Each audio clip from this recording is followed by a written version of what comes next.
বন্ধুরা, বর্তমানে যে ফেসবুকটি আপনার ফোনে লগইন আছে, আপনি ফেসবুকটি ব্যবহার করছেন অথচ ফেসবুকের পাসওয়ার্ডটাই আপনি ভুলে গেছেন।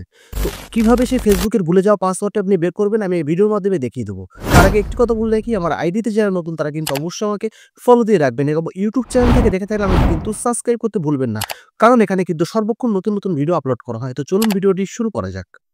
কাজটি করার জন্য আমরা প্রথমে ফোনের সেটিংয়ে চলে যাব। সেটিংয়ে চলে যাওয়ার পর একটু নিচের দিকে যাবেন, গিয়ে দেখবেন গুগল বলে যে অপশনটি আছে, গুগল অপশনে ক্লিক করবেন।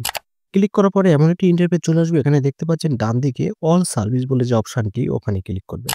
ক্লিক করার পরে একটু নিচের দিকে চলে যাবেন, গিয়ে দেখবেন অটোফিল উইথ গুগল বলে যে অপশনটি আছে, ওখানে ক্লিক করবেন। ক্লিক করার পরে ৩য় নম্বরে দেখতে পাচ্ছেন গুগল পাসওয়ার্ড ম্যানেজার, ওখানে ক্লিক করবেন। ক্লিক করার পর প্রথমেই যে ফেসবুক আইকনটি দেখতে পাচ্ছেন, এই ফেসবুক আইকনের উপরে ক্লিক করবেন। ক্লিক করার সঙ্গে আপনাদের ফোনে যদি পাসওয়ার্ড থাকে, পাসওয়ার্ডটা আপনারা দিয়ে নেবেন। দেওয়ার পরে দেখতে পাচ্ছেন আমার কিন্তু উপরে আইডিটা দেখতে পাচ্ছেন, ফোন নাম্বার, আর নিচে কিন্তু পাসওয়ার্ডটা। আপনারা পাসওয়ার্ডটা দেখার জন্য ডান সাইডের নিচের দিকে যে চোখের মতো আইকন আছে, ওখানে ক্লিক করলে আপনারা কিন্তু আপনাদের পাসওয়ার্ডটা দেখতে পারবেন। আমি আমার সিকিউরিটির জন্য দেখাতে পাচ্ছি না। তো ভিডিওটি কেমন লাগলো অবশ্যই কিন্তু কমেন্ট করে জানাবেন এবং আমার ফেসবুকে যারা নতুন তারা অবশ্যই কিন্তু আমাকে ফলো দিয়ে রাখবেন এবং ইউটিউব থেকে দেখে থাকলে আমাকে কিন্তু সাবস্ক্রাইব করতে ভুলবেন না। কারণ এখানে কিন্তু সর্বক্ষণ নতুন ভিডিও আপলোড করা হয়। Thank you.